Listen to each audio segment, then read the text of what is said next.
Virtue is a state of deliberate moral purpose, a mean relative to ourselves. This mean is determined by reason, much like a prudent man would decide. It lies between two vices, the excess on one side and deficiency on the other. Imagine Aristotle pondering in ancient Greece, contemplating the essence of virtue. Visualize the balance of life where virtue guides us away from extremes. In this journey, we seek wisdom, understanding, and the golden mean. Join me as we explore the depths of virtue and vice, guided by reason.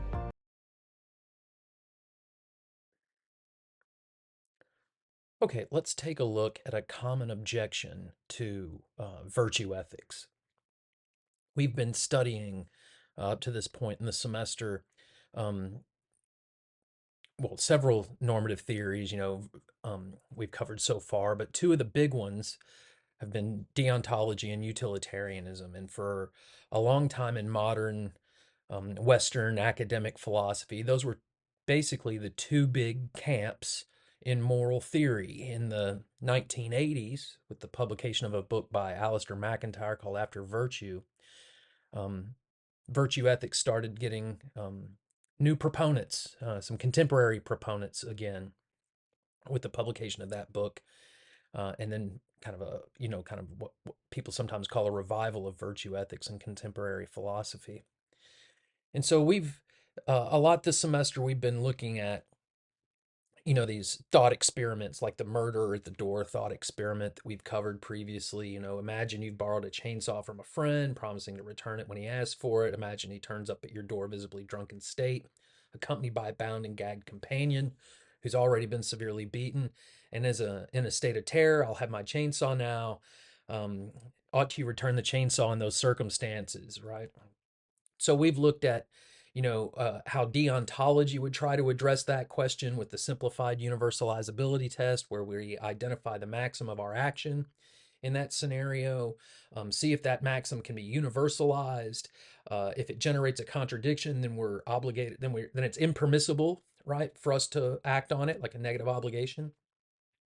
If it doesn't have a contradiction in it, either a formal contradiction or a contradiction of the will, it's at very least permissible for us to act on that maxim. So you have promise breaking or promise keeping maxims that you would be worried about in that murder at the door scenario, and then perform that universalizability test. If you were a utilitarian, as we've learned, you have to conduct a kind of hedonic calculus, a basic hedonic calculus, at least for the classical utilitarians, to figure out which of the possible courses of action you might take has the highest expected utility, and then you're obligated to perform that action. So the murder at the door scenario is a pretty easy one for something like act utilitarianism. Obviously, saving the life is going to have more happiness and better benefits than a person ending up dead. So, you break the promise in that scenario. Uh, and in the virtue ethics, as we've seen, it doesn't operate on the greatest happiness principle, which talks about, right action in proportion to the consequences of the action being maximizing utility, or whether there's an internal coherence to the maxim so that it can be willed as a universal law. In deontology, with the categorical imperative, act only on those maxims that you can will as a universal law, or treat humanity and yourself or in others always as a end in itself and never as a mere means. So we had those, kind of decision procedures that we were derived from the greatest happiness principle or deontology's categorical imperative. Well, with virtue ethics, as we've learned, that approach to moral philosophy takes a very different approach. It begins with the question, what ought I do? What kind of person should I be? As opposed to what ought I do? Or, a much broader question about what character traits we're going to have, or how should I live, right? A much broader question. And then Aristotle poses this golden mean to help us identify the virtues. So a virtue is a state of deliberate moral purpose consisting in a mean relative to ourselves, the mean being determined by reason, or as a prudent man would determine it, what Aristotle calls the phronesis, the wise person that has practical wisdom. It's a mean firstly lying between two vices, the vices of excess on the one hand and the vices of deficiency on the other. And then, as we learned last week, we have this big chart of virtues and vices, But we don't seem to get anything like a decision procedure, like a universalizability test or a utility calculation from the golden mean. And because of that, some contemporary philosophers, often from either those who are skeptical of any moral theory, like my example of this particular objection coming up from Mackey, or critics that hold maybe a deontological or a utilitarian point of view fault virtue ethics for not being able to guide action in cases like the murder at the door or our trolley problem. So let's take a look at this objection. We're going to call it the indeterminacy or the no clear standard objection, because the idea of this objection is that it leaves virtue ethics leaves us with an indeterminate course of action. It doesn't tell us, it doesn't determine for us a standard that could tell us what to do and guide our conduct, help us distinguish between permissible and impermissible or obligatory actions. At best, it just helps us pick out virtues compared to vices with that mean.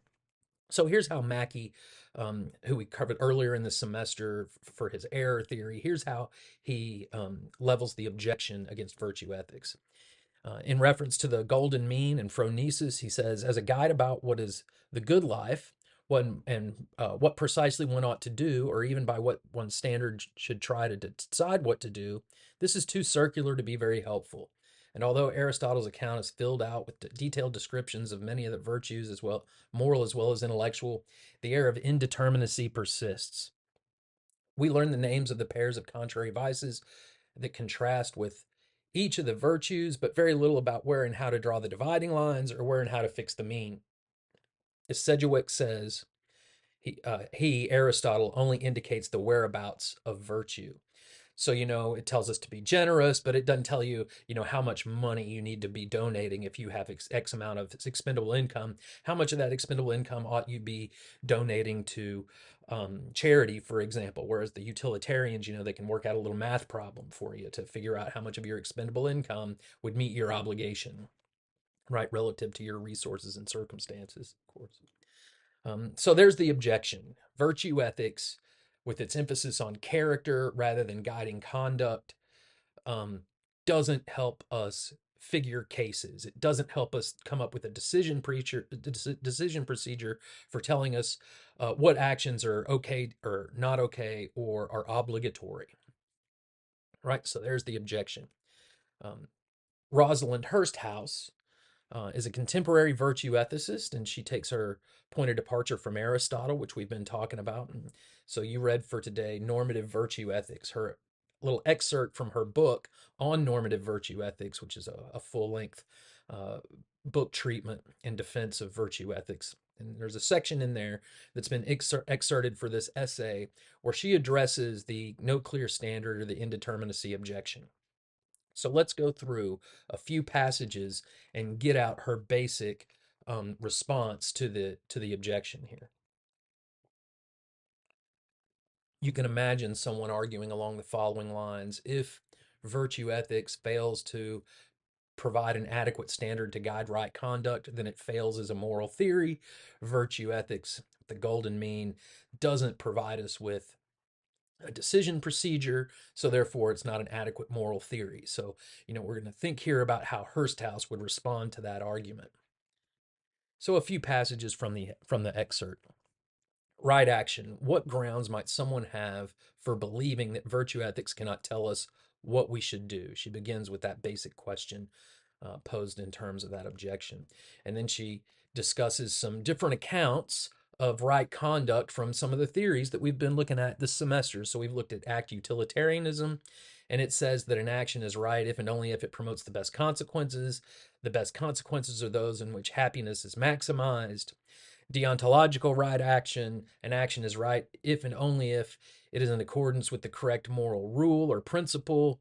A correct moral rule or principle is one that um, we got a couple of options here. First is on the following list, and then we enumerate a list, or two is laid down by God in case of a divine command theory, or is universalizable in terms of the categorical imperative, or would be the object of the rational choice of all beings, and so on. So again, the third formula, the categorical imperative, legislation is a kingdom of ends, right?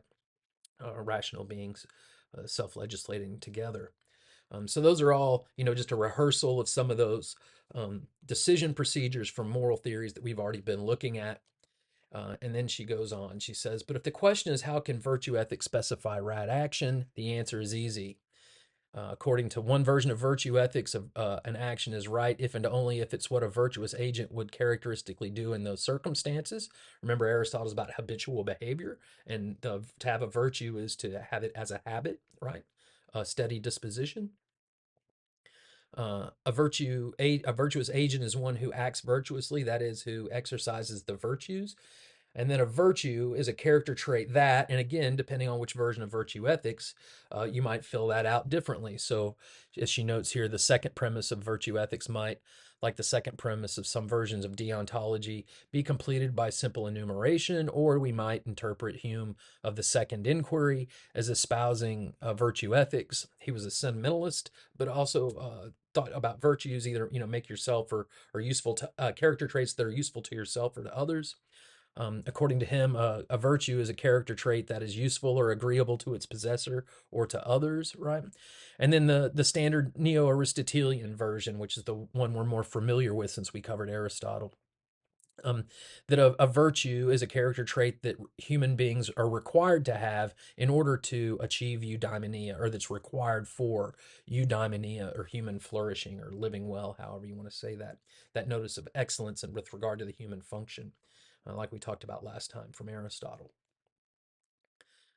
So she goes on, here then is the specification of right action, whose structure closely resembles those of act utilitarianism and many forms of deontology. Given that a virtue ethicist can come up with such a specification, can it still be maintained that it cannot tell us what we should do? Does the specification somehow fail to provide guidance in a way that the other two theories do not?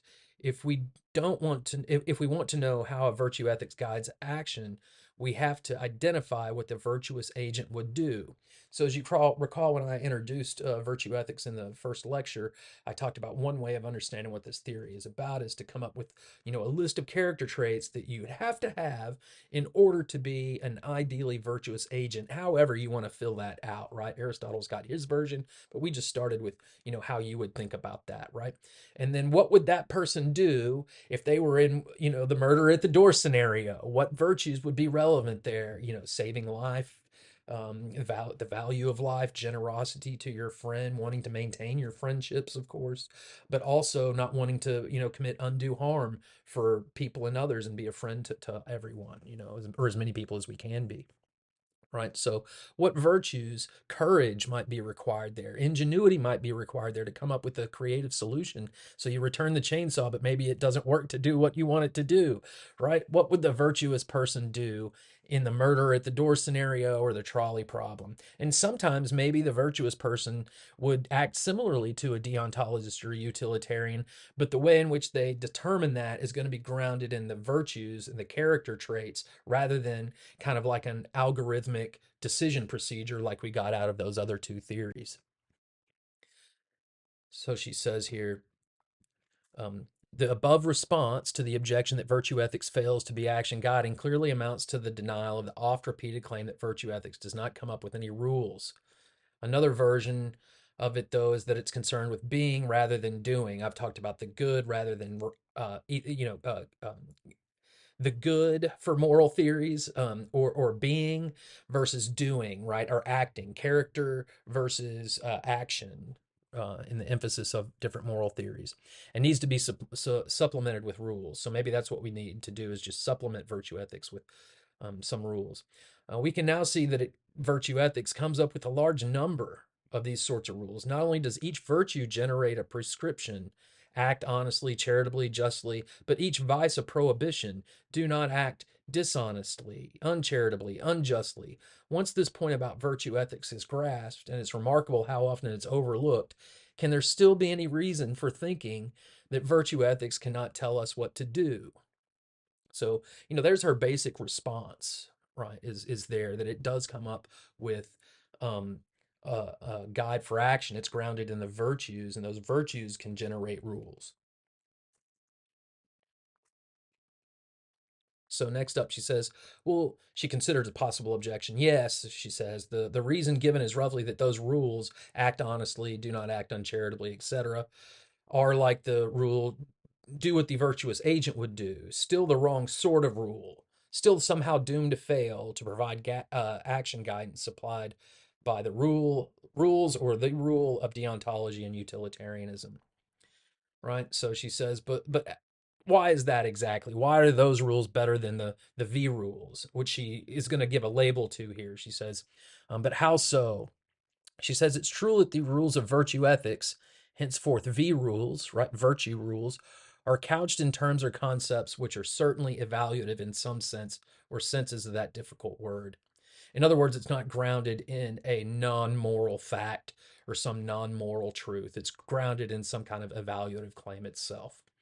So is it this that which dooms them to failure? Surely not, unless many forms of deontology fail too. If we concentrate on the single example of lying, defining lying to be asserting what you believe to be untrue with the intention of deceiving your hearers, then we might for a moment preserve the illusion that the deontologist rules do not contain evaluative terms.